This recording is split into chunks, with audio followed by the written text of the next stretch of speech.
حدیث میں آتا ہے، رسول اللہ صلی اللہ علیہ وسلم فرمایا کہ ان القلوب بین اصبعین من اصابع الرحمن او اصابع اللہ، کہ بے شک جو دل ہیں وہ اللہ سبحانہ وتعالیٰ کی 2 انگلیوں کے بیچ میں ہیں، یقلبها کیف یشاء، اللہ سبحانہ وتعالیٰ جس طرح چاہیں اس طرف پھیر دیں۔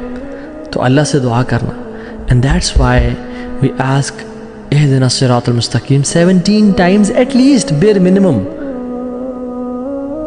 اللہ سے روزانہ، اور جو سنت اور نفل پڑھتے ہیں وہ تو اور زیادہ، تو ہمیں اور اللہ سے ہدایت کا سوال کرتے رہنا چاہیے۔ یا مصرف القلوب صرف قلبی علی دینک، یا مقلب القلوب ثبت قلبی علی دینک۔ کیوں؟ کیونکہ اللہ تعالیٰ حدیث قدسی میں کہتے ہیں یا عبادی کلکم ضال الا من ہدیت فاستہدونی اہدکم، تم سب گمراہ ہو میرے بندو، تم سب کے سب گمراہ ہو سوائے اس کے جس کو میں ہدایت دوں۔ فاستہدونی، تم مجھ سے ہدایت کا سوال کرو تاکہ میں تمہیں ہدایت دوں۔